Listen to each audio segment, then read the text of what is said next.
하나님의 말씀 요한계시록 13장 1절부터 보시겠습니다. 요한계시록 13장 1절.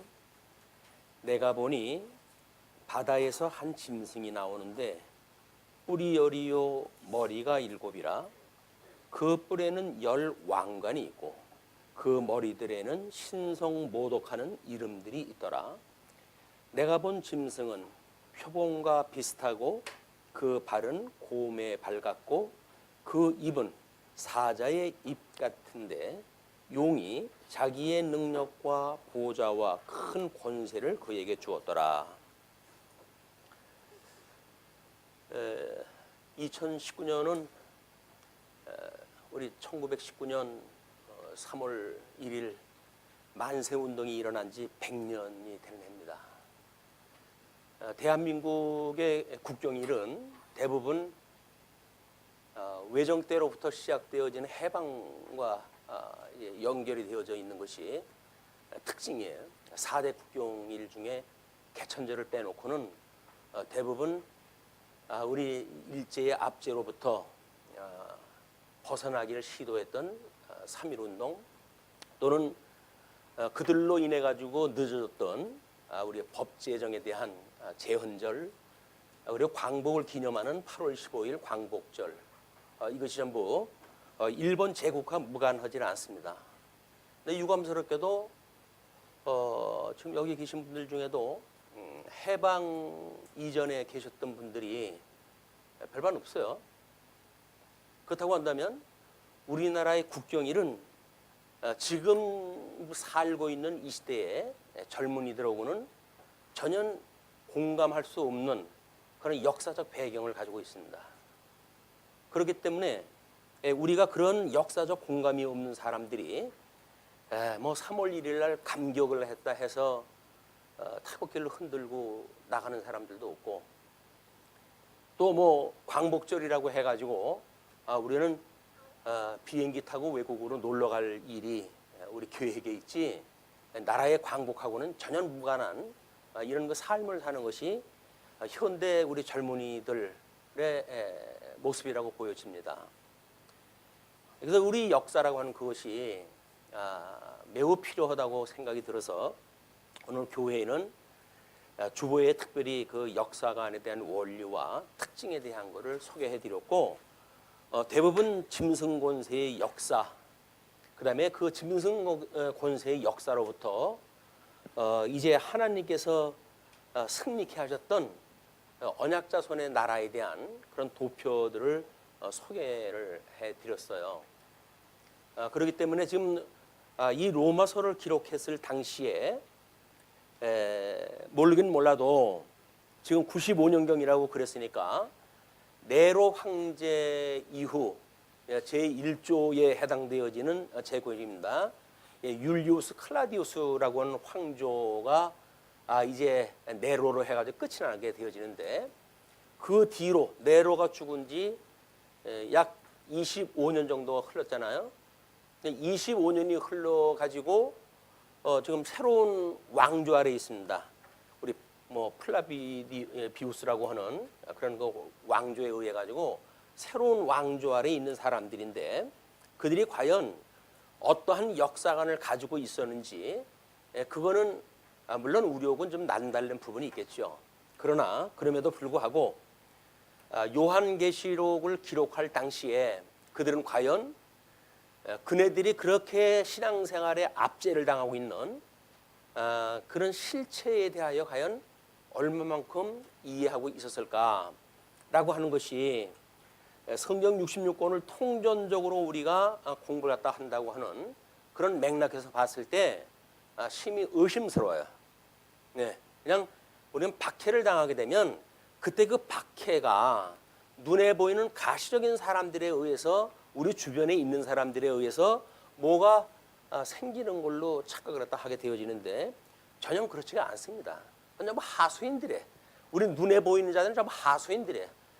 이건 우리들의 우리 주보에도 그 에베소서 6장 12절 말씀을 소개를 했다 해드렸는데, 우리의 씨름은 혈과 육을 상대하는 것이 아니요 통치자들과 권세들과 이 어둠의 세상 주관자들과 하늘에 있는 악의 영들을 상대함이라.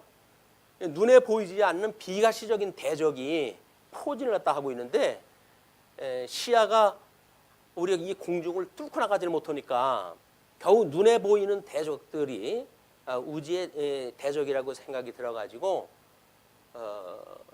그들을 우리가 비난하기도 합니다. 때로는 뭐 같은 성도라고 하지만 주님의 몸된 교회에서 한 성도들끼리 우리는 투쟁을 갖다 해요. 누구는 옳고 누구는 그르답니다. 그런데 옳고 그른 것이 우리 주 예수 그리스도 하나님의 의라고 하는 그 기준에다 두질 않으면 누가 옳고 누가 그를까요? 이미 성도들 간에 투쟁이 있겠다라고 하는 심정을 가지고 있다고 한다면 그건 이미 악의 발동이에요. 죄가 이미 권세에 우리가 이제 노출되어졌고 그리고 압제당하고 있는 거거든요. 근데 그건 우리는 전혀 생각지를 못해요. 눈에 보이는 저 사람만 좀 제거가 됐으면 좋겠다라는 생각이 드는데 세상에 대적이 한두 사람입니까? 그거 빼낸다고 해도 다른 대적이 안 나타날까요? 천만의 말씀이에요. 인류 역사 이래 지금까지 끊임없이 대적들과의 이 언약자성과의 이 갈등 문제는 지금까지 계속되어져 오고 있기 때문에 그렇습니다. 우리가 그걸 모르게 되면 우리 이제 지난 신정 예배 때 과연 무엇이 우리를 불행케 하는가라고 하는 주제를 가지고 살펴보았잖아요. 한마디로 뭡니까? 우리가 사망 권세 아래 잡힌 바가 되어지니까 우리 내적 인격이 결국 분열 증세를 일으킨다는 거 아니? 내 마음을 내 뜻대로 내 생각대로도 못하고 내 몸의 의지도 내 생각대로 나타나질 않아요. 그러니까 짜증이 나는 거예요. 내 생각대로 만사가 안 돌아가요. 나의 삶도 내 마음대로 안 돌아가는데 다른 사람의 마음이야 오죽하겠어요? 다른 사람끼리 뭔가 의기투합해가지고 합의를 이룬다고 하는 그 이야기는 공동 목적이 있을 때 외에는 그렇게 만만치는 않습니다. 근데 그 공동 목적이 뭐 동업자들 치고 동업이 오래가는 동업이 없어요. 왜? 이해관계가 엇갈리거든요. 그래서 친한 친구하고는 동업을 하지 말라고 하는 우리 어른들의 그런 그 이야기가 있을 정도입니다. 사람을 믿는다고요? 사람은 신앙의 대상이 안 돼. 신뢰의 대상이 아니에요. 다만 예수 그리스도로 말미암아 우리가 대속을 받았기 때문에 그냥 사랑의 대상일 뿐이에요. 근데 그 사랑의 대상을 사랑으로 보질 않고 뭔가 우리들이 기대를 갖다 하거나 나의 협조할 인물로 보거나 이렇게 되어지게 되면 우리 그 갈등은 영원히 끝이 없어요. 그래서 우리 주 예수 그리스도께서 보내신 성령 안에서만이 우리 인격적 통일을 가질 수가 있다 이렇게 이야기를 했어요. 그래서 우리 성령 하나님께서 교훈을 주셨을 때만 깨달을 수 있게 되어지고 믿을 수 있게 되어지고 하나님에 대한 걸 알게 되어지고 그리고 우리 하나님을 경외할 수 있는 우리 전 인격적 통일된 삶이 나타날 수가 있단 말이에요. 율법에서 끊임없이 우리들한테 하나님을 사랑하라고 그럴 때 그냥 하나님 사랑해라 라고 간단하게 이야기하지는 않습니다. 왜냐하면 너희의 뜻과 마음과 그 다음에 정성과 몸, 우리들 온몸을 통해서 목숨을 다하여 섬기라고 이렇게 이야기를 하거든요. 그 이야기는 뭐예요? 전 인격적으로 성령이 통일되어지도록 한 그런 인격을 가지고 하나님을 경외하라는 이야기거든요. 거기서 머리로만 가지고 하나님을 경외한다고 하나님께서 봐주실까요? 소용없어요. 감정만 뜨거워가지고 뭐 두 손을 들고 주여 주여 외친다고 해야 될까요? 하나님께서 그 자들을 모르신다고 한대요. 그럼 감정 가지고 믿는 것도 안 되고 지성을 가지고 믿는 것도 안 되고 율법주의자들은 열심히 뭔가 하면 될까요? 하나님과 그것처럼 저주한 자들이 없어요. 그럼 도대체 어떻게 하라고요? 우리 주 예수 그리스도 한 몸이 됐을 때 예수 그리스도로 말미암아 우리가 한 인격 새로운 피조물이라고 만들어졌을 때 나는 죽어서 없어요 라고 해서 나를 부인할 때 그때 비로소 우리는 하나님 앞에 하나님을 경외할 수 있는 새로운 피조물로 등장이 되어집니다. 근데 우리는 그게 아니라고 한다면 여전히 내가 살았고 그래서 뭔가 내 주관에 의해서 판단을 갖다 하고 내 생각대로 뭔가를 기획을 갖다 하고 그렇게 한다고 하면 그건 하나님하고 아무 상관이 없는 일이에요. 근데 우리는 마치 그것이 하나님의 일이라고 착각을 합니다. 뜨겁게 우리는 살죠. 그리고 그렇게 최선을 다해서 살아갈 수가 없어요. 최선을 다해서 살아갑니다. 근데 최선을 다하는 건 우리들의 최선이지 하나님께서 보시기에는 아까 우리 교동문 이야기했던 것처럼 웃으신대요. 걔네들 보고 열심히 하는 애들 뭐 그냥 사람들 새를 모아가지고 뭘 하고자 하는 그런 것들에 대하여 하나님이 보시고 비웃는데요. 우리 하나님 비웃는지 뭐 우리를 사랑해가지고 애정어린 눈으로 웃어주시는지 분간이 안 돼요. 그러니까 그냥 내 생각대로 우리는 뭐든지 그냥 해나가는 거예요. 아무것도 안 하고 하나님 앞에 뭐 칭찬 못 받는 거야? 뭐 어떡합니까? 아무것도 안 했으니까.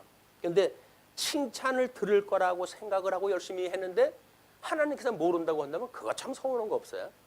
내가 어떻게 했는데 근데 하나님께서 난 널 도무지 모르겠다고 그래요. 우리가 믿는다고 하는 것이 그래서 믿음은 바라보는 것들의 실상이지 마치 뭐 눈에 잡히는 걸 갖다 잡는 것이 믿음이라고 보는 것은 전부 거짓이에요. 우리 대적도 마찬가지입니다. 눈에 보이는 것이 대적이라고 한다면 그건 거짓말이에요. 그러니까 보이지 않는 실체가 무엇인가를 보는 일이야말로 우리가 믿음의 역사를 통해서 사랑의 수고를 가능하게 할 이런 사람들의 믿음의 일이기 때문에 그걸 우리가 잘 보질 않으면 볼 수가 없어요. 오늘은 특별히 요한계시록에서 가장 까다로운 내용 중에 하나입니다. 뭐 지난 시간에 두 증인에 대한 건 이미 지나갔지만 그것이 666이라고 하는 숫자예요. 사람들은 그 숫자에 그냥 온 정신이 다 빠져 있어요. 그것이 실체가 뭔지는 관심이 없어요. 666이 뭐냐라고 하는 어떤 그런 뜻에만 우리가 그 문자적인 표현이 뭐냐라고 하는 데 관심이 있지 그것에 대한 실체가 무엇인지에 대한 거는 별로 생각이 없어요. 그러니까 요한계시록의 실체를 공부할 생각은 안 하고 엉뚱하게 다른 사람들이 이상하게 풀어놓은 그래서 이해할 수 없는 것 이런 게 빠져가지고 요한계시록에 빠져가지고 심지어 요한계시록의 독특한 성경 해석을 통해 가지고 대한민국의 뭐 14만 4천 명을 넘도록 우리 세를 갖다 불렸던 유명한 이단 교파가 있어요. 그 사람들은 요한계시록을 내용을 가지고 뭐 자기네 어떤 그 교파에 대한 이야기라고 설명했다 하는데 아니 2000년 전에 기록되어진 것이 대한민국에 지금 현재 있는 그자들하고 뭔 상관이 있다고 하나님께서 애정을 가지고 요한계시록 그것도 성경 맨 뒤에다가 결론적으로 해가지고 설명하다 하셨을까요? 이만이라고 하는 인간 괴수를 갖다 우회가지고 하셨다고요? 천만의 말씀이에요. 성경을 알기를 우습게 하는 거예요. 하나님을 알기를 우습게 하는 거예요. 그러니까 자기가 보혜사라고 그 나발을 불고 다니죠. 하나님 앞에 저주받아도 그렇게 저주받을 사람이 없습니다. 감히 우리 이제 여기 등장하는 것이 하나님의 이름을 아주 이용을 갖다 해가지고 신성 모독을 갖다 하는 말하는 이런 자들의 전형이에요. 그러니까 요한계시록에 대해서 제대로 알지 못하게 되면 생명의 길로 가는 것이 아니라 사망의 길로 제일 뜨거운 지옥불로 들어가는 이런 그 훈련을 하고 있는데도 불구하고 사람들이 그거에 매료가 돼가지고 말 같지 않은 요한계시록을 풀어가면서 자기는 요한계시록을 풀어놓아라. 이건 아무나 풀 수 없는 건데 내가 그 푸는 것에 동참됐노라 라고 하는 걸 가지고 자부심을 갖고 그렇습니다. 그건 아무 소용이 없어요. 오늘 그 13장에서는 지금 그 짐승의 실체에 대한 이야기예요. 왜냐하면 12장에서 이야기했을 때 우리가 11장 끝절에서 이야기했을 때 하나님의 성전이 열리고 성전 안에 하나님의 언약궤가 보인다고 하는 것으로 풀어나가기 시작을 했잖아요. 자, 이제 그 이야기예요. 그래서 우리 하나님은 만사와 만물을 작정을 갖다 하셨어요. 그리고 예정을 갖다 하시기를 그리스도 안에서 선택을 하시기로 예정을 갖다 하시고 그리고 버리기로 예정을 갖다 했던 이런 이중 예정론을 우리는 이야기를 합니다. 그렇기 때문에 하나님의 세상을 짓기 전부터 가지고 계셨던 뜻이 있어요. 뜻. 그 뜻이 무엇인가가 이 실현되어진 것이 이것이 창조의 섭리예요. 창조 섭리. 예, 하나님의 뜻을 따라서 창조를 하셨다는 이야기거든요. 이 창조되었을 때 우리는 아담의 여섯째 날 아담 창조를 확인하게 되어집니다. 아담에게 하나님께서 복과 나라라고 하는 양대 언약을 주셨다고 이야기를 했어요.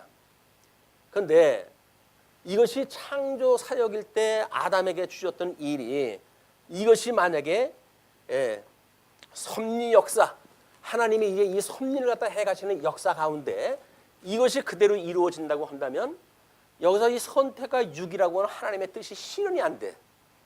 그냥 어쩔 수 없이 하나님께서는 이렇게 해가지고 아담 한 사람에게 예수 그리스도 안에서 선택받은 자와 그 다음에 버림을 받은 자를 다 이루시게 하기 위해서 아담 한 사람에게 복과 나라를 주신 거예요. 그래서 우리가 이 복에는 저주가 함유되어져 있다고 끊임없이 이야기를 했어요. 우리가 어떤 원어상 봤을 때 욥기라든지 할 때 하나님을 저주하리라 라고 사단이 총동지를 갖다 했던 그런 사건의 저주가 복이라고 하는 단어하고 같다고 이렇게 이야기를 했어요. 히브리어를 전공으로 하는 분들은 지금 전공자들 말고 그래도 과거에 자기네 모국어로 때로는 이런 걸 통해 가지고 성경을 번역할 수 있을 만한 70인역을 뭐 번역을 했다거나 또는 뭐 얌리아 회의에서 했던 사람들도 마찬가지겠죠. 이런 걸 히브리어로 줬던 성경을 헬라어로 번역을 갖다 할 수 있을 정도의 원어를 사용하는 자들 이런 그 분들을 보게 되면 그분들은 이중성을 이야기를 했어요. 그는 단어의 해석에 나오는 그런 그 이야기도 해요. 그리고 이 나라는 뭐 우리가 이제 어떤 나라냐를 이제 봐야 되는데 하나님께서 이 아담을 에덴을 병설을 갖다 하시고 에덴을 창설을 갖다 하셨다고 이렇게 이야기했어요. 에덴을 창설하시고 아담을 불러들이셨어요. 그리고 이 아담에게 선과 악을 알게 하는 과일나무 열매를 따먹지 마라. 이걸 따먹으면 넌 정령 죽는다라고 하나님이 경고를 갖다 했는데도 불구하고 이제 이 사단의 미혹에 의해 가지고 이 사단이 여기는 존재했다 했어요. 사단이 이건 뱀이라고 이렇게 이야기를 해요. 옛뱀이요 마귀요 사단이라고 이렇게 요한계시록에서는 정의를 갖다 내리는데 옛뱀 이 뱀이 하와를 미혹을 갖다 해가지고 하나님이 결코 너를 죽지 않게 할 거야. 그래가지고는 따먹게 미혹을 갖다 해가지고 결국은 이 에덴에서 죽었다라고 하는 것이 추방되어지는 일이에요. 하나님께서 안식을 거할 수 있는 곳 거기에서 이걸 추방을 갖다 했다. 그래서 이 에덴 동산에서 있었던 일련의 사건이 우리는 우리 원시복음이라고 이렇게 얘기합니다. 원시복음이라고 해가지고 창세기 3장 15절에 여자의 후손과 뱀의 후손 간의 이제 갈등 관계를 설명하다 해요. 그래서 이 뱀의 후손과 여자의 후손은 섭리 역사 중에 큰 축을 갖다 그리고 이제 흘러가게 되어집니다. 그래서 이 뱀의 권세에 미혹되지는 사망 권세 아래에 있는 자들과 그 다음에 여자의 후손으로 해가지고 하나님의 언약 자손의 예수 그리스도의 선택을 받은 자로 살아가는 이런 자들과 두 축을 갈 수밖에 없어요. 왜냐하면 하나는 유기되어진 자들이고 하나는 선택되어진 자들이기 때문에 그렇습니다. 이 유기와 선택을 가르는 일이 여자의 후손과 뱀의 후손과의 갈등 관계로 일어나게 되어지는데 먼저 12장에서는 이 전체의 문제를 우리가 한번 살펴봤어요. 13장에서는 이 뱀의 후손에 대한 이야기가 어떻게 전개되어지는지 13장에 적나라하게 소개가 되어지는 거야. 그러니까 우리가 옛뱀이요 마귀요 사단이라고 하는 어둠의 권세의 시발이 어디냐라고 했을 때는 창조 섭리했을 때 하나님께서 빛과 어둠을 지으셨잖아요. 이 빛과 어둠을 지으셨어요. 그래서 이 어둠의 세계 유기되어진 백성들은 결국은 어둠의 권세 아래에 있다고 이렇게 이야기를 합니다. 어둠의 권세 아래에 있다고 이렇게 이야기를 해요. 그리고 선택되어진 사람들은 빛의 권세라고 이렇게 얘기합니다. 빛의 권세 아래 우리가 있다. 그래서 우리 둘째 아담이신 예수님이 오셨을 적에도 빛이 세상에 왔을 때 그들이 그를 알아보지 못하고 그런 그 이야기는 어둠의 권세 아래 매여져 있기 때문에 빛으로 오신 생명을 볼 수가 없었던 거예요. 하나님께서 우리는 과연 뭔데 하나님은 우리를 둘째 아담이신 예수님을 믿게 해가지고 빛에 거하게 하셨는지 어둠으로 빛으로 우리를 옮겨주셨는지 이걸 우리가 깨닫고 살아가는 사람들이란 말이에요. 그걸 소위 우리가 성도라고 이야기를 하는 거예요. 그 성도의 우리의 신분의 변화가 첫째 날 빛과 어둠을 나누셨던 하나님의 어마어마한 이 천지 창조의 첫째 날 했던 그 권세의 영향 아래 우리가 어떤 권세 아래 살고 있는지를 보여주는 역사인데도 불구하고 정월 초하루는 날이면 떠오르는 태양, 넷째 날 만드는 태양을 향해 가지고 우리는 끊임없이 그걸 따라간다고 그렇게 이야기를 했어요. 우리 달마가 동쪽으로 간 까닭에 대해서 이야기를 했어요. 그런데 왜 사도 바울은 서쪽으로 갔고 도마는 동쪽으로 갔을까요? 하나는 버림을 받은 자들이기 때문에 그들이 볼 수 있는 세계는 빛의 세계를 못 봐요. 그러니까 떠오르는 태양을 보고 그걸 따라가면 생명이 있을까? 라는 생각을 가지고 따라왔어요. 또 그런 것이 또 그것뿐만 아니라 생물학적으로 해가지고 빛이 없으면 이 생명이 존재할 수가 없어요. 그냥 그 사람들은 눈에 보이는 세계의 생명의 세계를 추구하는 사람들이에요.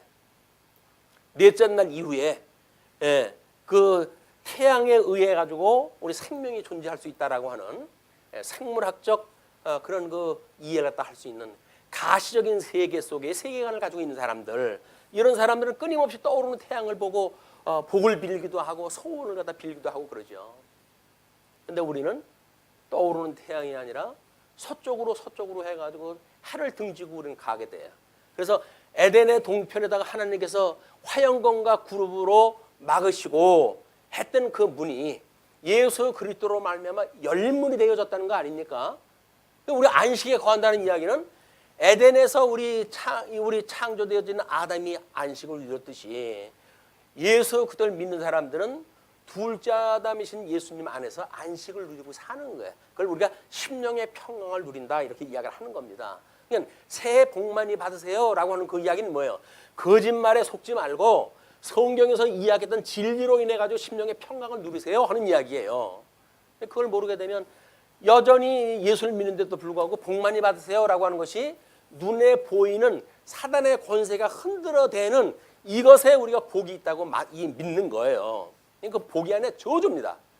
이 뱀이 흔드는 건 전부 저주예요. 우리는 미혹을 다 하는 거야.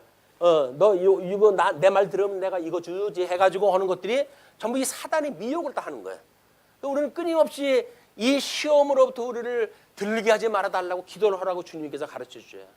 그리고 이 악으로부터 우리를 갖다 구원하다 해주세요라고 기도를 갖다 하라고 그래요. 그런데도 불구하고 우리는 끊임없이 눈에 보이는 것, 뱀이 흔들어대는 것, 마귀의 사단이 우리를 갖다 미혹하는 것, 그걸 못 먹어가지고 우리는 병이 날 정도예요. 안달이 나요. 그걸 먹고 싶어가지고, 갖고 싶어가지고, 소유하고 싶어가지고, 그 저주거리를 소유해가지고 뭘 하겠다고요. 우리 하나님께서 잠시 우리에다 두신 것은 그걸 소유하라고 준 것이 아니라 하나님이 어떠한 분인가에 대하여 계시적으로 이해를 갖다 하라고 주셨건만 그것이 마치 가져야 할 거라고 생각이 드는 거예요. 하나님 잠시 빌려주신 거예요. 우리가 그렇게 사랑하는 자녀들도 하나님 잠시 우리가 빌려준 거예요. 그 자녀를 통해 가지고 하나님이 우리를 얼마나 사랑했는지 사랑을 깨달아야 되는데 자식이 내 말 안 듣는다고 해가지고 우리는 열이 나잖아요. 그냥 왜 열을 낼까요? 자식이 자기 말 안 듣는데 왜 열을 안 낼까요? 열을 낼까요? 자기가 하나님 자리에 있는 거예요. 자기 자녀는 자기 마음대로 돼야 되는 거예요. 근데 이게 품 안의 자식이라고 뭐 기어 다니기 전까지는 뭐 엄마가 없으면 못 사니까 그냥 엄마 하고 그냥 따라다니죠.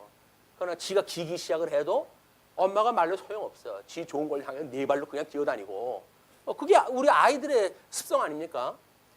태어나고서부터 지 하고 싶은 대로 사는 것이 어린아이의 속성인데 그걸 어떻게 훈련을 시켜가지고 내 뜻대로 조정을 갖다 하고 싶은가요? 요즘 스카이 연속극 나오더라고요. 아이들 공부시키는 거 학원가를 갖다 주름을 잡아가면서 치맛바람을 휘둘려가면서 자기 자녀들을 완전 자기 꼭두각시를 갖다 만드는 이런 모습을 보잖아요. 끔찍하지 않습니까? 그런 일이. 그게 만약에 사단에 의해서 그런 일들이 벌어진다고 생각을 하게 되면 끔찍한 일이에요.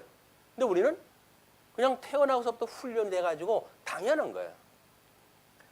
자, 우리 이스라엘 백성들이 하나님께서 이제 이렇게 실체적으로 주어졌던 거를 우리 모형적으로 주어진 것이 이스라엘이라고 나라라고 그랬어요. 이 이스라엘을 하나님께서 찬건케 하셨지만 이것이 나뉘어지게 하시고 급기야 포로로 끌려가게 하시는데 이 바벨론의 포로로 끌려가서 남쪽 유다가 바벨론의 포로로 끌려가 가지고는 하나님께서 이제 뭐 약속을 하시기는 우리 파사에 고레스라고 하는 임금이 나오게 되면 너희들을 해방을 시켜줄 거야라고 하는 약속을 갖다 했어요. 그러니까 바벨론, 메대, 그다음에 바사라고 하는 나라가 등장했다 했을 때 여기에서 고레스라고 하는 임금이 등장했다 해가지고 이 고레스가 이스라엘 백성들을 회복을 시켜줘요. 회복을 시켜줘요. 여기까지의 역사가 사실은 에스라, 느헤미야, 에스더서까지의 이야기예요. 근데 선지서의 이야기를 보게 되면 이야기가 더 길게 전개가 돼요. 그것이 다니엘이라고 하는 선지자를 통해 가지고 하나님께서 이 이스라엘의 궁극적인 회복에 대한 것을 설명했다 하실 때 바벨론 바사로 끝나는 것이 아니라 여기서 헬라 제국과 물론 뭐 디아도코이라고 우리가 이야기를 했다 하는데 우리 헬라 제국의 그 황제가 죽자마자 나라가 분국이 되어지기 시작을 하잖아요. 여기를 뭐 신상의 발 10가락이 갈라지듯이 모든 제국이 분산되어지는 모습으로 다니엘서를 우리 공부할 적에 그렇게 공부를 했습니다. 그래가지고 이것이 끝났으면 이 디아도코이의 수리아라고 하는 그런 그 제일 강자 헬라 제국에 자기가 뭐 전통성이 있다 뭐 이 주장을 하는 자죠. 그래서 애국과 끊임없는 갈등 관계에 있는 이 수리아를 통해 가지고 안티오쿠스 4세라고 하는 아주 못된 임금이 등장을 하게 되어집니다. 거기에 우리 165년에 마카비 왕조에 의해 가지고 회복되어지기 전까지의 사건이에요. 성전을 뭐 그 성전을 그냥 돼지 피로 해야 돼 번복을 갖다 해야 되고 이렇게 해가지고 성전을 우습게 여겼던 일들이 이때 있었던 사건이에요. 그러니까 마카비 왕조가 165년에 이 더럽혀졌던 성전을 깨끗하게 했다라고 해가지고 수전절을 지켰다고 이렇게 이야기를 했어요. 요한복음에는 수전절인데 그것이 겨울이 되었더라 이렇게 이야기했다 합니다. 수전절인데 예수님께서 오셔가지고 너희들은 성전이 다니엘이 말한 바 가증한 것이 성전에 설 때 너희들은 조심해라라고 경계를 갖다 해주시는데 성전을 깨끗하게 할 날, 이런 그 성전을 침범을 하게 될 그날을 겨울이 되지 않고 그렇게 하기를 기도해라 이렇게 이야기를 해요. 왜냐하면 구약에 이야기했던 다니엘이 이야기했던 그런 그 일들은 얼마나 추운 겨울에 이들이 성전에 그 회복되어진 거기서 핍박을 당하는지 모르니까 예수님은 그 날을 피하라고 이렇게 우리한테 기도를 하라고 그랬거든요. 그러니까는 지금 예수님이 이야기하셨던 그 내용은 다니엘에서 다 이루어진 사건이에요. 그래서 이 마카비 왕조까지의 역사가 우리는 다니엘의 예언에 모든 것이 완성되어진 거로 공부를 하는 겁니다. 그리고 이제 하스몬 왕국이 등장했다 한 거 아니에요? 이 하스몬 제국이 등장했다 했는데 이 하스몬 우리 이 왕조가 이 회복되어지는 왕조의 특징을 갖다 보게 되면 우리는 하나님의 이 직임이 제대로 이루어져야 돼요. 그래서 우리가 이제 오늘 오후에도 우리 사사기를 공부를 다 하게 되어지겠지만 하나님의 이 직임에는 우리 선지직, 왕직, 제사직 이 세 직이 기름 부음 받은 자들에게 주시는 직임이에요. 근데 구약 성경의 모든 역사는 이 직임을 통해 가지고 하나님이 섭리를 갖다 해 가십니다. 그런데 이 하스몬 제국에 등장되어지는 자들은 철저하게 우리 다니엘서에서 예언되어지지 않은 그런 그 국가니까 삼직을 통해 가지고 이것이 이루어져야 되겠지만 안타깝게도 그렇게 되지를 못했어요. 그러니까 자 이제 바벨론, 메대, 바사 해가지고 아 나라가 회복됐나? 역사를 가지고 공부하다 했지만 다니엘서를 갖다 놓고 보니까는 아 마카베의 왕조까지는 가야기시 완성이 되어지는구나 공부하다 했어요. 요한계시록으로 오니까 하스몬 제국이 등장했다 하는데 물론 예수님이 오셔가지고 계실 때에 이 하스몬의 역사적 배경 속에서 우리 예수님이 이제 출연을 다 하니까 우리 복음서에 이게 배경이긴 해요. 근데 우리는 별로 관심 가지지 않았던 그런 그 역사이기도 합니다. 근데 이제 로마 이들이 해가지고 드디어 BC 63년 로마 제국이 등장했다 하지요. 로마 등장했다 해가지고 첫째 번 화에 그것이 BC 63년에 의해가지고 성전이 더럽힘을 받는 일이라고 이야기를 했어요. 여기서부터 계속 되어지는 짐승의 이야기들이에요. 다 짐승의 이야기들이에요. 이 언약자손이 살아가게 되어지는 빛의 권세에 언약자손이 어떠한 핍박을 받아야 되는가에 대한 끊임없는 이 세상 권세, 어둠의 권세들의 공격이 끝이 없는 거예요. 끝이 없어요. 여기는 지금 어둠의 권세에 의해 가지고 끊임없이 장악이 되어지고 있으니까 겨우 이 사람들은 회복이 되어졌다라고 생각이 들고 그리고 다니엘서 예언해 가지고 마카비 왕제가 수존이 되어지니까 하나님 앞에 이제는 그 나라가 영원했으면 좋겠다 해가지고 이 하스몬 왕국이 자그만치 다윗이 차지했던 땅덩어리를 다 차지할 정도가 돼요. 그런데도 여전히 삼직에 대한 하나님 앞에 기름을 부은 자들이 왕직을 유지하지 못하고 끝내 이제 그 거짓 왕조가 결국 돼가지고 하나님 앞에 내 나팔 재앙에 의해 가지고 재앙을 당하고 그 다음에 급기야 첫째 번 화 우리 로마 제국에 손을 내미는 바람에 그것도 형제들끼리 싸우다가 우리 폼페우스한테 우리 좀 나 좀 살려줘요라고 이야기를 하니까 언약 백성들은 끊임없이 우리 구원을 누구한테 이야기해야 된다고요? 구원의 주인이신 우리 메시아, 이게 메시아예요. 메시아 기름 부음 받은 자 이분한테 우리의 구원에 대한 걸 이야기했다 해야 되는데 이 세상에 흙 파먹고 사는 이 그 벌러지 같은 세력한테 우리를 살려달라고 손을 내미는 거예요. 그러니까 오타쿠나 잘 됐죠. 빌미가 없는 차에. 그래가지고는 결국 63년에 성전을 갖다가 그 더러운 발로 짓밟게 되어진 거예요. 물론 뭐 표현은 아주 부드럽게 그들은 상당히 신사적이어서 그 성전에 물건에 손도 못 대고 했다라고 이야기하는데 손을 대고 안 대고가 문제가 아니에요. 대제사장만 들어갈 수 있는 데를 갖다가 지가 장군이라고 해가지고 무단 침입을 했다는 이야기는 이미 성전이 훼손되어진 거예요. 우리 성전에 되어진 성전이 열려가지고 이 모습을 보여줬는데 성전이 실체적으로 열렸을 때 그 세력에 대한 모습들이 구약성경이 다 그려져 있으니까 이런 역사의식을 가지고 성전이 열렸다라고 했을 때 그 성전은 이미 이런 역사가 함유되어져 있는 거야. 물론 창세기 3장 15절에 원시복음을 소개했던 그런 그 내용이지만 그것이 구약성경 전 성경을 통해 가지고 결국은 이 역사가 소개되어진 거거든요.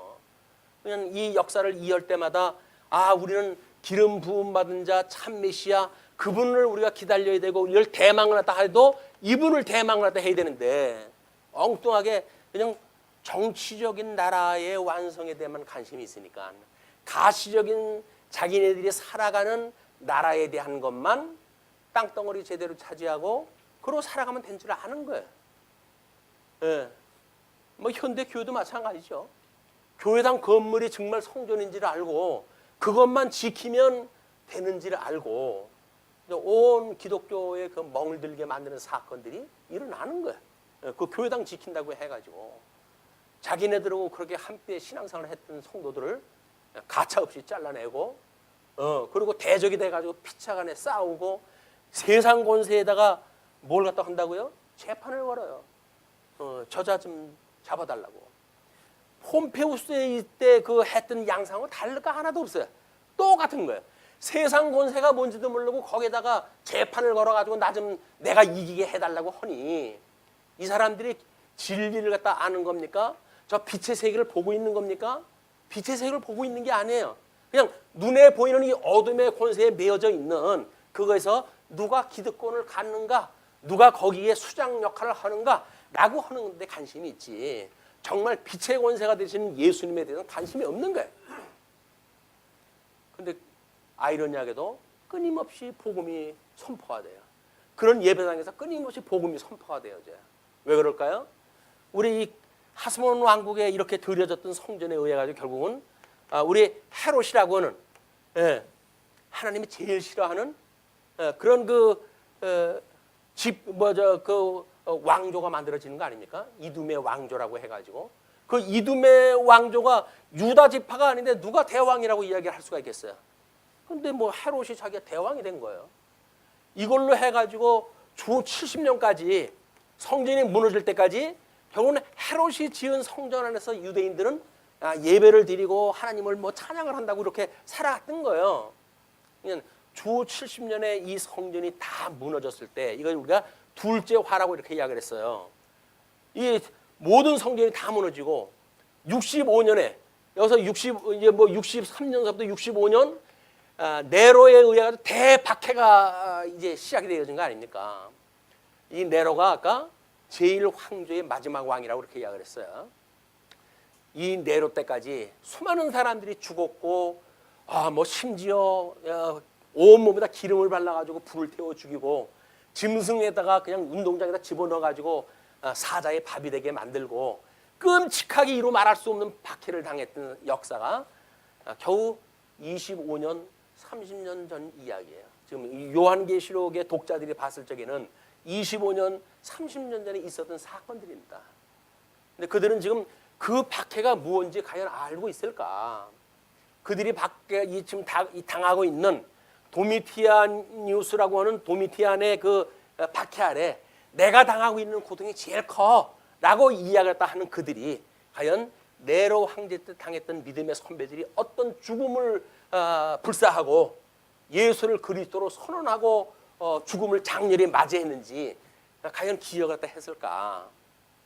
그렇지 않았으면 왜 이 사람들이 이런 박해 속에 이 95년도에 있었던 도미티안이라고 하는 이 두 번째 이제 황제 왕조가 들어선 거거든요. 거기에 마지막 이 왕입니다. 또 이 도미티안이라고 왕자. 네로도 첫 번째 황조의 첫 번째 마지막 왕이고 도미티안은 그 자기가 속해져 있는 왕조의 마지막 왕이에요. 이 마지막 왕들이 꺼져갈 때 제일 악을 발동을 갖다 해가지고 택한 백성들을 고문을 갖다 해대기 시작을 하는데 이루 말할 수가 없는 고통이 오는 거예요. 자, 우리는 오늘 이 어둠의 권세에 대한 이 실체를 이제 파악을 갖다 해 들어갈 거예요. 13장을 통해서 이 내용을 우리가 확인했다 하게 되면 13장 공부 끝나는 거예요. 예. 자, 그러면 13장 1절로 2절 내가 보니 바다에서 한 짐승이 나오는데 바다에서. 근데 바다에서 나온다고 이야기를 하니까 우리 먼저 헤롯에 대한 등장이라든지 그런 거는 우리 무적행위로부터 나왔다고 그러지 않았어요. 근데 이 헤롯은 바다로부터 나온다고 이야기를 하니까 뭐 해양 세력이라고도 이야기가 딱 합니다. 그 해양 세력이 뭐냐면 지중해를 건너가지고 로마 제국으로부터 이 이스라엘 국가를 공격을 갖다 해오는 무리들이기 때문에 지금 BC 63년에서 시작되어진 로마 제국의 압제, 이 로마 제국이라고 하는 이 제국의 압제가 계속 되어진 거예요. 이때서부터. 그런데 이 로마 제국이 바다에서 올라온 짐승으로 소개가 되어지는데 이야기가 매우 복잡하게 설명이 되어집니다. 그걸 보니까 요한계시록은 도대체 뭘 말하는지 모르겠어 이렇게 생각이 드는 거예요. 보세요. 한 짐승이 나오는데 뿔이여리요 머리가 7이라 대부분은 뭐 칠두식각이라고 해가지고 머리가 7이고 뿔이여리라고 그러면 쉽잖아요. 뿔이여리고 머리가 7이라고 이렇게 이야기를 해요. 근데 그 뿔에는 10왕관이 있고 왕관이라고 하는 이야기는 뭔가 통치자로 됐으니까 왕관을 썼겠죠. 그 머리들에는 신성모독한 이름들이 있더라. 자, 이제 그 모양에 대해서 내가 본 짐승은 표범과 비슷하고 그 발은 곰의 발 같고 그 입은 사자의 입 같은데 용이 자기의 능력과 보좌와 큰 권세를 그에게 주었더라. 자, 우리 그래서 주보에다가 다니엘서의 예언 그 도표를 소개했다 해드렸어요. 거기 벨사살 원년 그 다니엘서 7장에 소개되어졌던 짐승 권세에 대한 이야기입니다. 바벨론 제국에 대하여 독수리의 날개를 갖고 있는 사자의 모습을 소개했다 했고, 메대 제국에 대하여는 새 갈빗대를 물고 있는 곰에 대하여 소개를 했다 했고, 그다음에 바사 제국에 대하여서는 새의 날개 넷을 가지고 있는 표범에 대한 이상한 짐승을 갖다 이야기를 갖다 했어요. 그러니까는 지금 이 바벨론, 메대, 바사, 물론 다니엘서에서 나오는 헬라 제국에 대한 거는 무서운 짐승으로만 표현이 되어져 있어가지고 그림으로 그리기가 좀 못해요. 그래서 아마 그랬는지 우리 요한이 봤던 그런 그 내용은 바벨론, 메대, 바사, 그래서 여기서 이야기하는 사자, 그다음에 메대의 이야기, 메대라고 하는 곰, 바벨론이라고 하는 뭐 표범라고 하는 짐승 권세를 이거를 모자이크를 갖다 했어요.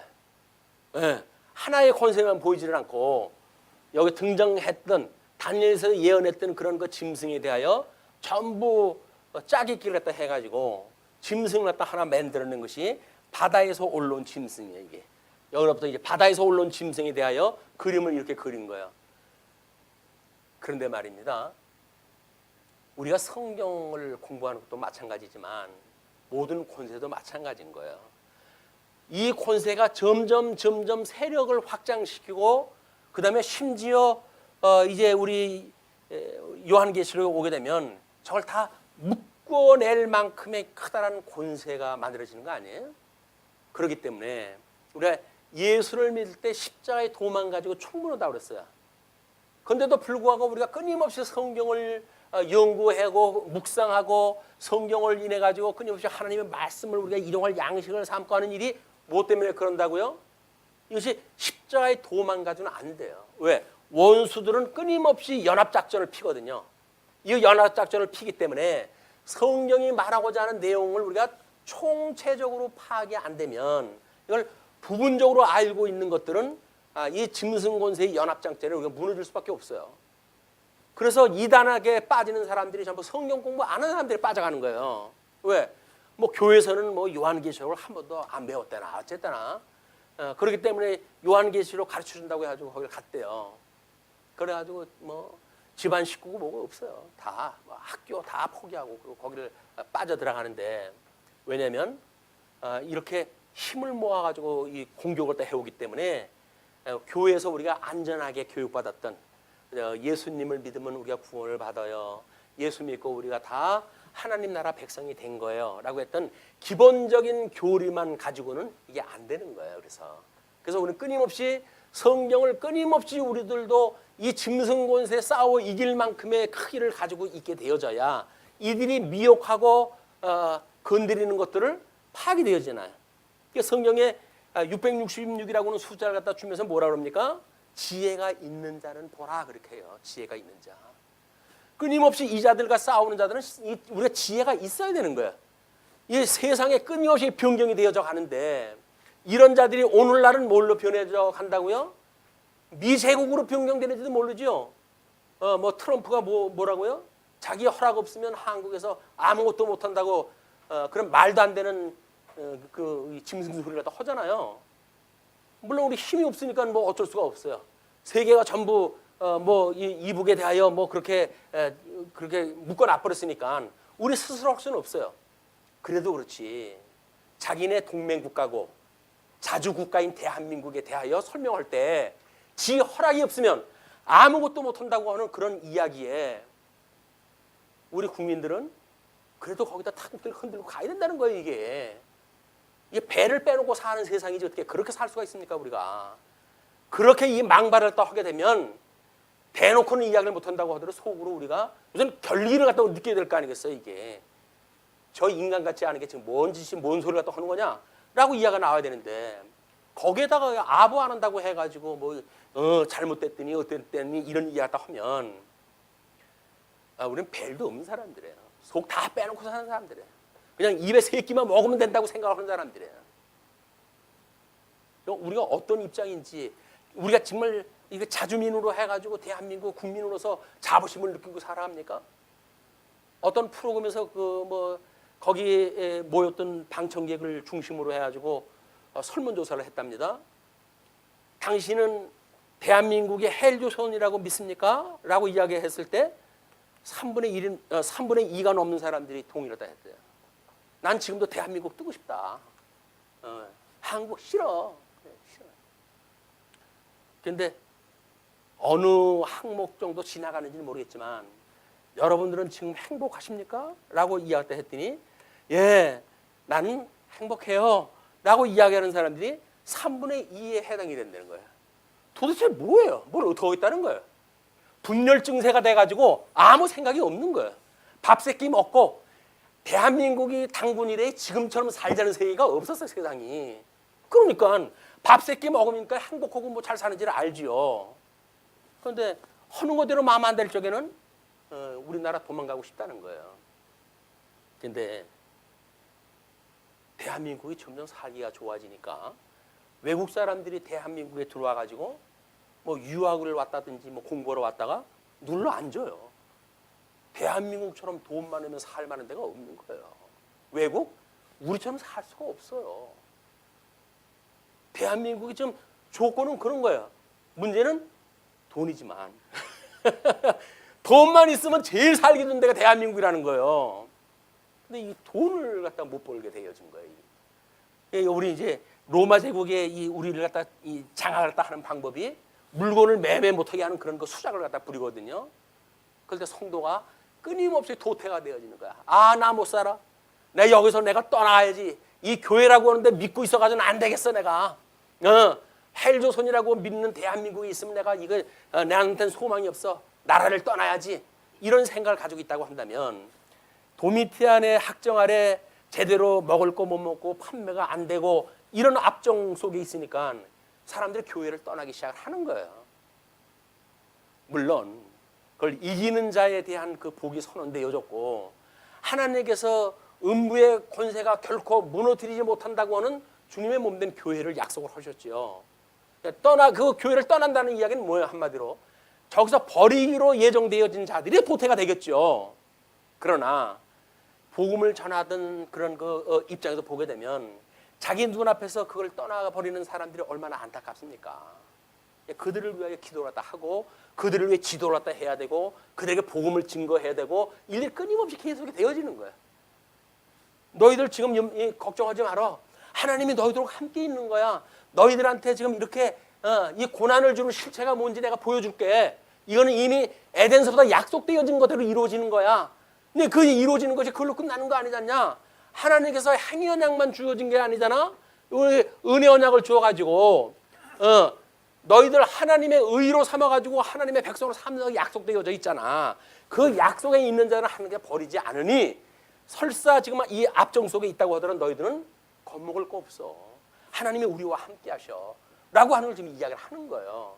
근데 이거를 뭐 7두식각의 이상한 그림이 나오고 그러니까 무섭잖아요. 이게 뭐야 도대체. 그러니까 요한계시록 무섭게 우리가 이해를 하는 겁니다. 근데 무서운 게 하나도 없어요. 그냥 사실 역사를 이것이 요한계시록이 하는 어떤 그 문학성이라고 하는 특수한 성격이 이거를 그런 이상으로 해가지고 보여주는 것들 아닙니까?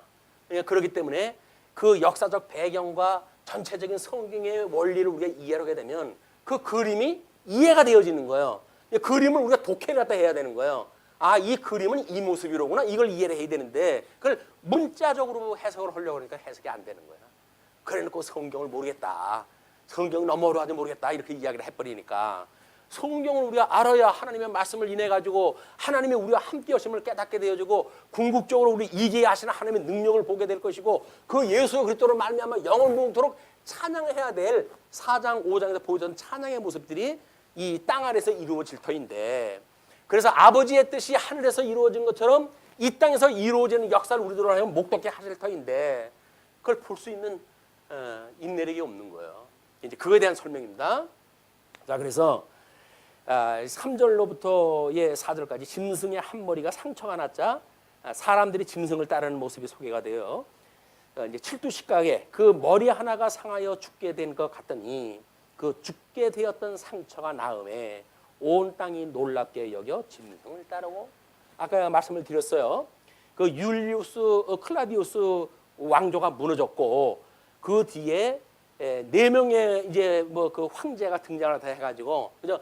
1년도 못 살고 이렇게 해가지고 혼란기를 겪고 끝나는가 싶었더니 그 플라비우스 왕조가 이제 자리를 잡아가지고 도미티안 왕제까지 가는 거예요, 이게. 그러니까 네로 황제에 의해 가지고 완전히 결단 나는지를 알았더니 이 도미티안 이 황조에 의해 가지고 이 제국이 등장했다 했다. 다시 죽는 줄 알았는데 이게 다시 나타났다, 그 이야기예요. 그래서 네로가 죽는 줄 알았다는 사건을 네로가 자살을 했다 했다고 공식적으로 발표가 됐는데도 불구하고 이 사람이 우리 파르티안 제국으로 도망을 가가지고 그리고 그 사람들을 인솔을 했다 하고 다시 공격을 했다 해 온다고 하는 소문이 있었어요.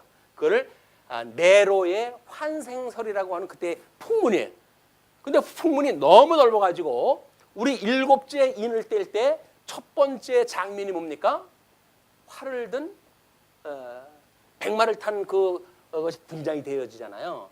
그것이 파르티안 제국을 함께 오는 네로의 환생설을 거짓인데도 불구하고 그것을 믿는 미혹하는 그런 그 사건이라고 우리가 공부를 갖다 한 바가 있어요. 이것처럼 네로의 환생설을 갖다 이야기를 하는데 네로의 환생이 아니라 그 제국의 계속 지속이 되어지는 거예요. 멸망되는 줄 알았더니 로마 제국이 그대로 건재하게 지속이 되더라. 그런 그 이야기예요. 그래서 용이 짐승에게 권세를 주므로, 자, 이 로마 제국의 이 권세는 어디로부터 온 거라고요? 용의 권세부터 온 거예요. 용의 권세. 이 옛뱀이요 마귀요 사단이 이 용의 권세가 로마 제국에 이걸 준 거예요. 물론 우리 실체적으로 에덴 동산에 보였던 이 뱀은 미가엘과 전쟁을 해서 쫓겨남을 받았던 사단이죠. 우리 어둠의 권세의 수장이에요. 그게 그 전쟁에서 공중에서 전쟁이 일어나다 하늘에서 전쟁이 일어났을 때 패배해가지고 땅에 내려오게 되어진 그 뱀의 역사이기도 합니다. 사단의 역사이기도 한 거예요. 그런데 용에게 경배하며 짐승에게 경배하여 이르되 누가 이 짐승과 같으냐. 성경에 보면 그러잖아요. 하나님의 그 전능하신 섭리를 보고 누가 이 하나님과 같으냐. 이거는 여호와 한 분뿐이 없다라고 이야기를 하는데 이 마귀 잡것들은 그런 자기네들에 가지고 누가 이 짐승과 같으냐라고 해가지고 그 이와 더불어 싸우려 하더라. 자기는 무적이다 그 이야기예요. 이제 우리한테 맞설 수 있는 게 아무것도 없어 그런 그 이야기예요. 그렇게 하니까 5절로부터 8절까지 보시게 되면 권세를 받은 짐승이 하나님을 회봉하고 성도를 핍박을 합니다. 또 짐승이 과장되고 신성모독을 말하는 입을 받고, 모독을 말하는 입을 받는다는 이야기는 그렇게 지기에 하나님이 하는 그런 일을 할 수 있도록 하나님이 허락하셨다는 이야기입니다. 또 42달 동안 일할 권세를 받으니라. 42달은 하나님의 성전 바깥들을 밟을 수 있는 고난의 기간이라고 그렇게 이야기를 했어요. 자, 짐승이 입을 벌려 하나님을 향하여 비방하되 그의 이름과 그의 장막 곧 하늘에 사는 자들을 비방하더라. 하늘에 사는 자, 빛의 자녀들, 빛의 권세 아래 있는 자들, 이런 자들을 비난을 갖다 하는 거예요. 예, 비난을 하는 일이 있게 되어지는데, 또 권세를 받아 성도들과 싸워 이기게 되고, 그 이기게 되어진다는 이야기는 자기네 정책, 그런 권세 아래서 통치를 갖다 할 수 있도록 그 압제를 갖다 하는 이야기죠. 또 각 족속과 백성과 방언과 나라를 다스리는 권세를 받으니, 로마 제국이 침략을 갖다 해가지고 자기 영향권 아래 있는 데를 그 4가지의 표현을 한다고 그랬어요. 그냥 그 이야기는 결국 뭡니까? 세상 권세, 이 어두운 권세 아래 있는 모든 지역을 다 이야기하는 거예요. 그런 그 모든 지역들을 통치할 수 있는 그런 권세를 받으니, 죽임을 당한 어린 양의 생명책에 창세 이후로 이름이 기록되지 못하고 이 땅에 사는 자들은 다 그 짐승에게 경배하리라. 이 짐승을 경배할 자들이 있어요. 어느 자입니까? 이미 창세전에 그리스도 안에서 선택하기로 예정되어졌다고 한다면 창조 이후에 우리 다섯 번째의 그 5장의 그 이야기는 뭡니까? 섭리 사역을 갖다 했을 때 찬양이라고 이렇게 이야기를 했어요. 이거는 구속에 포함되어져 있는 거라고 이렇게 이야기를 했죠. 거기에 등장하지 않은 자, 흰옷 입은 물에 빠지는 자, 이런 자들은 하나님 앞에 찬양을 할 수가 없는 거예요. 그러니까 기록되지 못하고 이 땅에 사는 자들은 다 그 짐승에게 경배하리라. 하늘에서 이미 그렇게 찬양을 했다 할 때 보여줬던 일입니다. 누구든지 귀가 있거든 들을지어다. 이때 이제 우리가 여기다 밑줄을 갖다 긋는 거야. 예. 왜냐하면 귀가 있거든 들으라니까. 이때 무슨 청각 장애인들만 있는 겁니까? 왜 귀가 있는 자는 들으라 할까요? 어둠의 권세 아래 있는 자들은 귀에 할례를 받지 못했기 때문에 천상의 이야기를 들을 수가 없어요. 이들은 마음에 할례를 받지 못했기 때문에 천상의 하나님의 말씀에 의해 가지고 새로운 피조물이 될 수가 없어요. 이렇게 되어진 자들한테 지금 선언하는 것이 이제 귀가 있거든 들을지어다라고 이야기다 하는 겁니다. 그러면서 사로잡힐 자는 사로잡혀 갈 것이요 칼에 죽을 자는 마땅히 칼에 죽을 것이니 성도들의 인내와 믿음이 여기 있느니라. 어떻게 되어진다고요?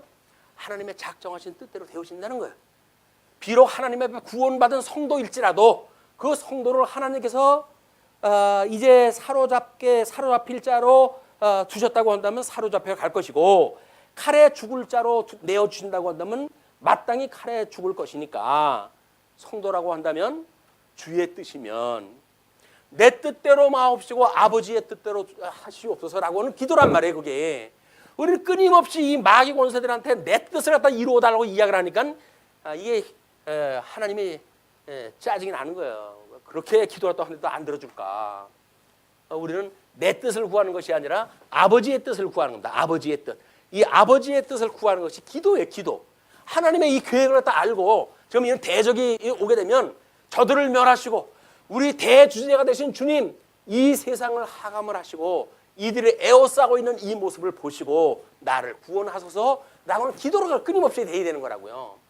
이 어둠의 권세로 인해 가지고 미혹되어지는 우리 믿음의 세계를 가지고 하나님 저를 구원받게 해주세요 라고는 구원의 찬송을 기도를 갖다 해야 되는데 그 구원의 기도가 아니라 뭐라고요? 좋건 좋게 만들어줘 가지고 그래서 행세하면서 살 수 있도록 해주세요 라고 이야기를 하니까 하나님께서 보시 기가 막힌 거예요. 환경이 좋다고 한다고 그 문제가 없을까요? 세상 권세 아래 있는데 무슨 이 상황이 좋다고 해서 좋다고 해가지고 해결될까요? 안 돼요. 안 돼요. 우리 하나님 주셨던 믿음이 아니라고 한다면 여기서 황제가처럼 살아도 소용이 없어요. 그런데 그걸 모르게 되면 우리는 끊임없이 눈에 보이는 사단에게 우리가 흔들고 다니게 되어진다. 자, 11절입니다. 11절로 12절 두 뿔 짐승이 나타나 먼저 나온 짐승의 권세를 행합니다. 내가 보매 또 다른 짐승이 땅에서 올라오니 첫 번째 짐승은 바다에서 올라오는데 이건 땅에서 올라오니 어린 양과 같이 두 뿔이 있고 용처럼 말을 하더라. 자, 이 바다에서 오른 짐승이 있는데 이 바다에서 오른 짐승이 있어요. 근데 우리는 이걸 칠두라고 이야기했어요. 칠두 머리가 7이니까 이쪽에 5머리에서부터 가지고 있는 그 칠두의 하나의 머리의 역할이 이제 로마 제국이라 했잖아요. 그래서 십각에 대한 10뿔에 대한 그런 그 이야기가 우리 주보에 나와져 있는 대로 하스몬 왕조의 4왕과 헤롯 왕국의 6왕을 이야기를 하는 거예요. 하나님의 그 나라가 얼마나 왜곡되어지고 성도들을 얼마나 핍박하는지에 대한 그런 그 그림이 거기에 그려져 있다. 그래서 이제 그 어린 양과 같이 두 뿔이 있고 이건 다니엘서에서 예언했던 그런 그 글을 차용해다가 지금 소개하다 하는 겁니다. 어린 양 같이라고 이야기는 어린 양은 아니라는 이야기예요. 그래서 이거를 반대의 개념으로 해가지고 적그리스도. 하나님이 연하는 것 여기서 일어났던 이 모든 자들이 전부 이게 적그리스도들입니다. 하나님이 연하는 게 뭐예요? 선지자, 왕, 제사, 성경에서 말했던 기름 부음 받아 아닌 자들이 자기네들이 머리 노릇을 하는 이런 자들이기 때문에 지금 적그리스도가 등장을 했다는 그 이야기는 이 헤롯 제국의 등장을 이야기하는 거고, 헤롯 제국의 등장은 이두메 왕이니까 자국에 있었던 사람 아니에요. 땅에 이스라엘에 있던 사람입니다. 그렇기 때문에 지금 땅에서 올라온 십각을 지금 소개해놨다 하고 있다. 자, 그렇게 하고 그들이 하는 일 좀 보십시오. 지금 처음 짐승에게 경배하게, 그가 먼저 나온 짐승의 모든 권세를 그 앞에서 행하고, 왜냐하면 황제라고 하는 그 이야기는 로마 황제에 의해서 이제 모든 고난을 이임받고 나오는 자니까 땅과 땅에 사는 자들을 처음 짐승에게 경배하게 하니 곧 죽게 되었던 상처가 나은 자니라. 지금 우리 도미티안 황제가 있을 때 박해 상황은 한마디로 우리 땅에서 올라온 짐승이 그를 경배하게 했던 그런 그 역할을 지금 이야기를 하는 겁니다. 그러면서 큰 이적을 행하되 심지어 사람들 앞에서 불이 하늘로부터 땅에 내려오게 하고, 우리는 불이 하늘로부터 내려온다는 이야기는 뭐 우리 선지자에 대한 그 이야기나 지난 시간에 이야기했던 두 증인의 이야기나 입에서 불이 나와가지고 대적을 멸하는 사건을 이야기를 했잖아요. 엘리야의 그 하늘로부터 불이 내려오는 사건을 통해 가지고 대적을 멸했잖아요. 그런 이야기를 통해 가지고 이 거짓자들이 결국 그런 일을 다 한다는 거예요. 능력이 없으면 말도 못하죠. 우리가 다 믿을만 하니까 믿게 되어지는 건데, 뿐만 아니라 짐승 앞에서 받은 바 이적을 행함으로 땅에 거하는 자들을 미혹하며 땅에 거하는 자들에게 이르기를 칼에 상하였다가 살아난 짐승을 위하여 우상을 만들라 하더라. 도미티안 황제 때에 하나님, 자기가 하나님이라고 하는, 나는 곧 주요 하나님이다 라고 선언을 갖다 할 만큼의 이런 우스꽝스러운 일이 벌어졌던 일입니다. 그래서 그가 권세를 받아 그 짐승의 우상에게 생기를 주어 그 짐승의 우상으로 말하게 하고, 또 짐승의 우상에게 경배하지 아니하는 자는 몇이든지 다 죽이게 하더라. 물론 작은 의미로 해가지고는 말이죠. 그때 당시에 로마 제국의 그 황제를 섬기는 성전이라든지 이런 데에서 사제들이 입을 벌리지 않고 말하는 기술들을 만들어 가지고 동상 앞에서 말을 갖다 해야 되는 거예요. 그럼 우상이 말하는 것처럼 해가지고 그런 쇼를 갖다 연출하고 거짓 일을 갖다 계속 하게 되어지는 겁니다. 거짓 선지자의 일을 갖다 하게 되어지는 거죠. 그런 그 일을 하게 했지만 여기서 이야기는 광의적으로 그 생각할 리가 있어요. 왜냐하면 지금 우리는 저 에덴으로부터 보여주는 전체 역사를 지금 보고 있잖아요. 근데 지엽적인 걸로 넘어가 버리게 되면 역사 이후에, 성경 기록 이후의 역사에 대한 해석이 어려워진다. 그렇기 때문에 광의적인 해석이 필요하다. 그런 그 이야기입니다. 그래서 이제 그 짐승을 위하여 우상을 만들라 하더라. 그가 권세를 받아 그 짐승의 우상에게 생기를 주어 그 짐승의 우상으로 말하게 하고, 또 짐승의 우상에게 경배하지 아니하는 자는 며칠이나 다 죽이게 하더라. 그래서 우리 16절서부터 끝절을 보시게 되면 짐승이 자신을 따르는 사람에게 666표를 줘요.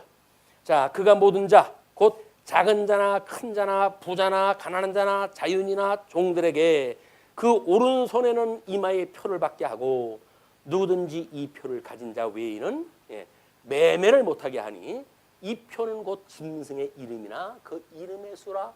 이것 때문에 성경이 어려워지는 거예요. 이제 무슨 얘기냐 이게 도대체. 근데 오른손에다가 이제 표를 받게 했다고 하는 그런 그 이야기는 우리 모든 우리 그 뭐 삶을 이루어가는데 중요한 그런 그 표식의 방법을 오른손에다 이제 매기게 했다는 이야기죠. 근데 그 표는 짐승의 이름이나 그 이름의 수라, 이렇게 이야기를 했어요. 근데 그 18절에 뭐라고 그걸 설명을 하냐면, 지혜가 여기 있으니 총명한 자는 그 짐승의 수를 세어보라. 그것은 사람의 수니 그의 수는 666이니라. 이라는 거예요. 666. 이들이 가지고 주시는 그가 666이에요. 우리는 이제 요한계시록을 공부하면서 7인이요, 7 나팔장이요, 7 대접인이요, 7 교회요, 끊임없이 7에 대한 걸 이야기를 했어요. 그는 완전히 만수라고 이렇게 이야기를 했습니다. 이건 하나님께서 했던 온전한 수. 온전한 수가 아니라 땅에서 부족한 수가 6이겠죠. 자, 우리는 둘째 이 짐승이 등장을 하면서 먼저 하늘에서 쫓겨난 그런 그 왕이 결국 이 뱀의 그런 그 실체인데 그것에 의해 가지고 이 둘째 번 우리 로마 제국에 의한 짐승, 바다에서 나온 짐승이 이야기됐잖아요. 그리고 땅에서 올라온 짐승이 이야기됨으로 해가지고 이 소위 우리 사단 권세, 이 어둠의 권세의 삼위일체를 보게 되어진 거예요. 결국은 사단의 권세, 통체적인 게 사단이에요. 이 어둠의 권세의 모든 권한이에요. 근데 그거를 나름대로 해가지고 양상을 달리해가지고 백성들을 미혹하는 것이 삼위일체의 등장이야. 마귀의 삼위일체, 사단의 삼위일체. 그래서 미가엘에게 쫓겨났던 공중권세 잡았던 그 용과 그리고 우리 에덴 동산에 보여줬던 옛뱀과 그다음에 첫째 번 우리 그런 바다에서 오른 짐승과 땅에서 오른 짐승이 삼위일체가 되어져 가지고 제일 하늘에서 떨어진 왕, 용 그것이 육천에 해당되는 거예요. 그리고 우리 땅에서 오른 짐승 그게 둘째 짐승이에요. 그다음에 이 바다에서 오른 짐승, 땅에서 오른 짐승이 우리 여섯 번째 일이에요. 이거를 물론 성경 해석학자들이 이거를 우리 뭐 이제 그리스어라든지 이런 걸 통해 가지고 숫자로 환산했다 해가지고 이제 뭐 헬라어 같은 거는 그 다 자기가 가지고 있는 고유의 숫자가 있으니까 그걸 풀으면 네로가 나온다 이렇게 이야기를 하거든요. 그런데 우리가 지금 이 땅에서 올라온 짐승이 이야기한 것은 네로에 대한 걸 이야기하는 것이 아니라 도미티안 황제에 있었던 그 상황을 이야기해가지고 이것이 666이라고 하는 것이 네로라고 하는 특정 인물을 가지고 만약에 이 특정을 한다면 나머지 걸 설명할 방법이 없어요.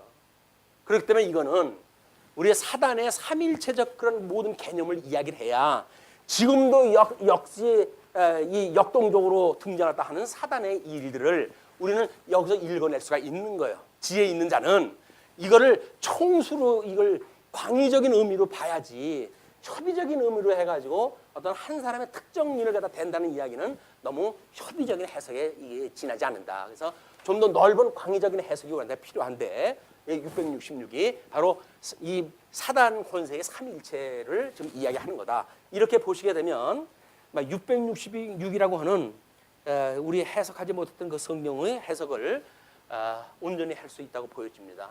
이건 뭐 저만의 독특한 해석 방법이 아니에요. 이거는 몇몇 사람들한테 특별한 해석을 하시는 분들이 있어요. 이거를 서울에 우리 계셨던 박영기 목사님도 이거를 이런 쪽으로 설명하다 합니다. 광의적으로 본다는 그 의미가 매우 중요하다. 자, 이제 우리가 그걸 하다 봤으니까 우리 지혜가 있는 사람들이죠. 총수를 하다 우리가 파악했으니까 지혜가 있다고 한다면 끊임없이 하나님의 뜻을 구하는 성도들의 삶이 되어졌으면 좋겠습니다. 기도하시죠.